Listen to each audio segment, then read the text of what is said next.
Hola, ¿qué tal? Mi nombre es Luis Jesús Gómez Tinoco, soy alumno del Instituto Universitario del Estado de México.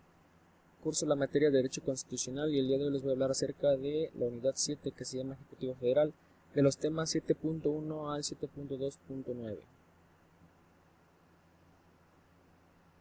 primer tema se llama la regulación constitucional del 19 sobre el presidente de la República.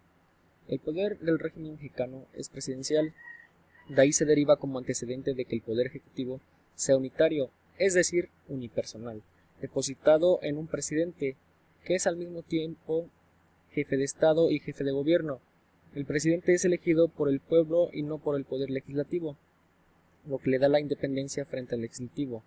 Desde finales del siglo XIX hasta principios del XXI, el sistema presidencial mexicano ha sufrido profundas transformaciones. Siguiente tema. Ejecutivo unipersonal de la Constitución de 1917.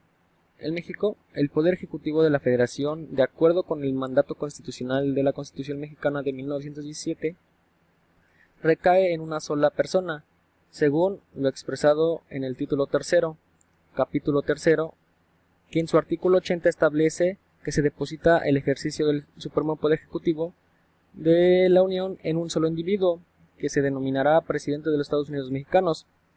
Así, en el artículo 82 señala 7 requisitos para alcanzar la alta investidura, que en términos generales se asemejan a las estipuladas por las constituciones de otros países. El Ejecutivo unipersonal se distingue del Ejecutivo colegiado rural, que es verdaderamente extraño en los sistemas presidenciales de gobierno. En América Latina, solamente la República de Uruguay ha experimentado un ejecutivo colegiado por 2 veces en su historia constitucional, de acuerdo a Jorge Carpizao. Los requisitos para ser presidente: debe ser ciudadano mexicano por nacimiento, en pleno goce de sus derechos, hijo de padre o madre mexicanos y haber residido en el país al menos durante 20 años, el tener o que tenga 35 años cumplidos al tiempo de la elección, el haber residido en el país durante todo el año anterior al día de la elección. La ausencia del país hasta por 30 días no interrumpe la residencia. El que pertenezca a un estado eclesiástico y que no sea ministro de algún culto. El no estar en servicio activo en caso de pertenecer al ejército 6 meses antes del día de la elección. El no ser secretario o subsecretario de Estado o fiscal general de la República ni titular del Poder Ejecutivo de alguna entidad federativa, a menos de que se separe de su puesto 6 meses antes del día de la elección y no estar comprendido en alguna de las causas de incapacidad establecidas en el artículo 83. La duración del cargo.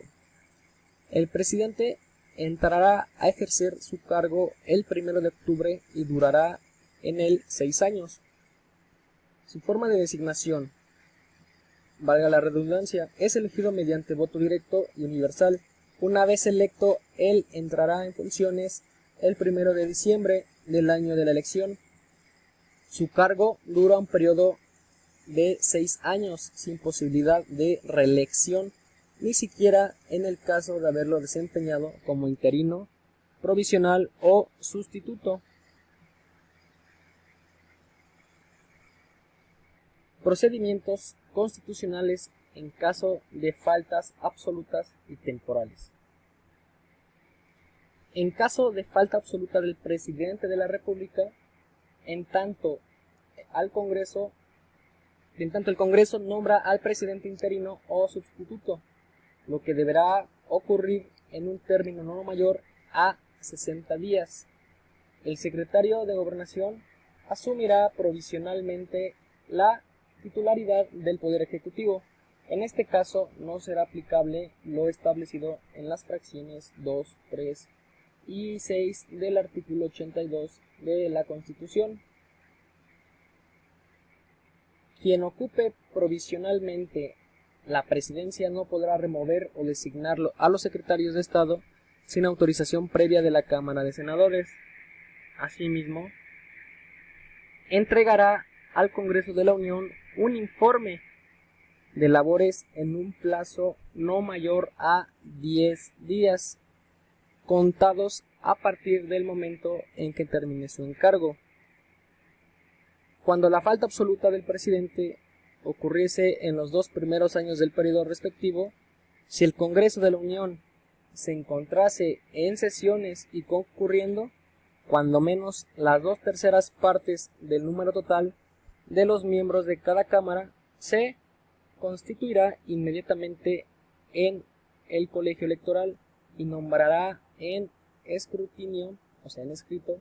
El mismo Congreso expedirá dentro de los 10 días siguientes a dicho nombramiento la convocatoria secreto y por mayoría absoluta de votos. Un presidente interino, en los términos que disponga la ley del Congreso, para la elección del presidente que deba concluir el periodo respectivo, debiendo mediar entre la fecha de la convocatoria y la que señale para la realización de la jornada electoral, un plazo no menor de 7 meses ni mayor de 9. El así electo iniciará su encargo y rendirá protesta ante el Congreso 7 días después de concluido el proceso electoral. Cuando la falta absoluta del presidente ocurriese en los 4 últimos años del periodo respectivo, si el periodo siguiendo en lo conducente el mismo procedimiento que en el caso del presidente interino. Esto se encuentra reflejado en la Constitución, en el artículo 82 y 83. El principio de la no reelección. El DRE define la reelección como la posibilidad de elegir otra vez a una persona o cosa. Es un término compuesto que hace referencia a la imposibilidad de participar nuevamente en el proceso electoral. Y aquí en la imagen que puse dice sufragio efectivo, no reelección. Es una muy buena frase que dijo Álvaro Obregón. Se nos recordará que el artículo 83 fue reformado en 1927 a propuesta del diputado Gonzalo N. Santos para permitir la reelección no consecutiva de Álvaro Obregón. Sin embargo, ese desafortunado desliz, o mejor dicho, esa despreciable traición, fue lo que le costó la vida al caudillo, y de rebote, lo que impulsó la creación de un partido político único en la historia que tuvo 2 misiones igualmente importantes: el permitir la continuidad de la política revolucionaria e impedir que el presidente cayera en la tentación de perpetuarse en el poder. Uno de los mayores logros de la política mexicana es que, después de Obregón, ningún otro presidente ha logrado retornar al poder una vez concluido su periodo. Se trata de un logro enorme que no debemos dejar de reconocer y admirar. Mientras el artículo 83 siga prohibiendo la reelección en cualquiera de sus formas, se podrá decir que el espíritu de la Revolución Mexicana seguirá vivo.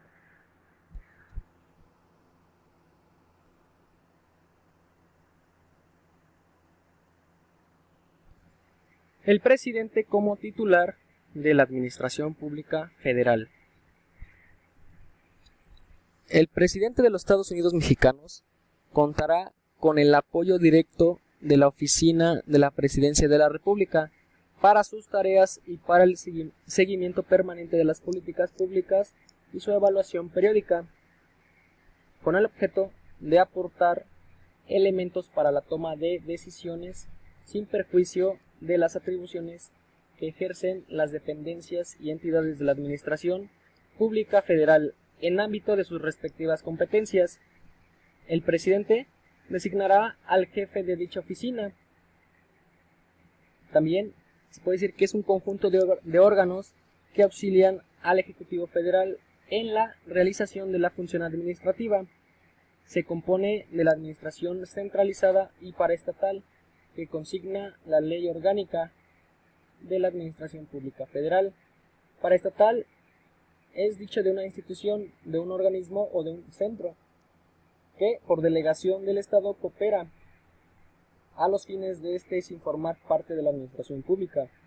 Ignacio Pichardo Pagasa considera que la administración paraestatal es una forma de actividad que en muchos casos podría ser llevada a cabo por particulares, pero que por razón el Estado decide ejecutarla mediante empresas u organismos de los cuales él es propietario único y mayoritario. Administración Pública Federal Centralizada. La Administración Pública Centralizada es el conjunto de dependencias administrativas integrado por la Presidencia de la República, la Secretaría de Estado, la Consejería Jurídica, el Ejecutivo Federal y los departamentos administrativos que determine el titular del Ejecutivo Federal. La administración pública es la principal actividad que corresponde desarrollar al Poder Ejecutivo para la prestación de los servicios públicos. El Presidente de la República, para auxiliarse en el desarrollo de actividad administrativa del Estado, cuenta con una serie de entidades administrativas que le prestan auxilio y que por razón de jerarquía. La forma republicana del Estado mexicano se caracteriza por el modo de estructurarse respecto a todos los elementos constitutivos, los cuales son territorio, población y gobierno. El gobierno a su vez está dividido en tres poderes: ejecutivo, legislativo y judicial. La forma de gobierno hace referencia a los órganos de poder en el ejercicio de las atribuciones que les sean conferidas a nivel constitucional, así como las relaciones políticas que establecen entre sí. El poder ejecutivo se sustenta en la administración pública federal y esta se divide en centralizada y paraestatal. La administración centralizada, según el artículo 1 de la Ley Orgánica de la Administración Pública Federal, la LOA, señala que estará integrada por la Presidencia de la República, las Secretarías de Estado, los departamentos administrativos y la Consejería Jurídica del Ejecutivo Federal. Administración Pública Paraestatal. Son las instituciones, organismos, empresas, centros, etcétera, que cooperan con el Estado o ejercen las labores propias del mismo sin formar parte de la administración pública. La calidad paraestatal es dicha de una institución, de un organismo, centro, compañía, empresa, organización, asociación o agencia que coopera a los fines del Estado sin formar parte de la administración pública centralizada, es decir, sus propósitos y resultados políticos, sociales y económicos emanan de un ente que goza de mayor autonomía que la que tienen los organismos centralizados. Esas son sus 6-7 características. Los tribunales y entidades de la administración pública paraestatal, que son las universidades y demás instituciones de educación superior a las que la ley otorga autonomía, se regirán por sus leyes específicas. Las entidades de la administración pública federal que sean reconocidas como centros públicos de investigación en los términos de la ley de ciencia y tecnología, que se rijan por esa ley y por respectivos instrumentos de creación.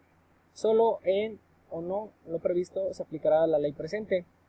Las empresas productivas del Estado y sus respectivas empresas productivas subsidiarias, como son la Procuraduría Agraria, la Federal del Consumidor, la Agencia de Noticias del Estado Mexicano y el Sistema Público de Radiodifusión del Estado Mexicano, atendiendo objetivos y a la naturaleza de funciones, quedan excluidas de la observancia del presente ordenamiento. Las facultades metaconstitucionales del presidente. Dentro de las facultades llamadas metaconstitucionales se describían todas aquellas emanadas del hecho de que el titular del Ejecutivo se ostentaba como líder del partido hegemónico.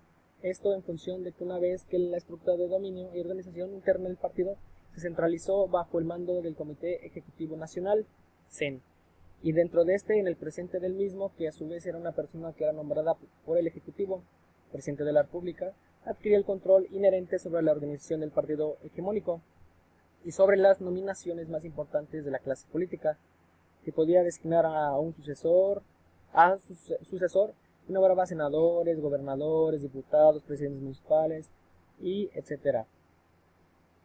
Además, controlaba principales sectores que conformaban al partido de representantes de las organizaciones más poderosas del país.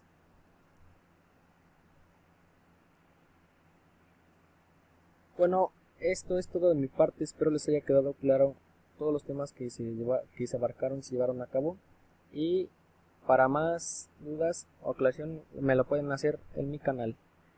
Gracias.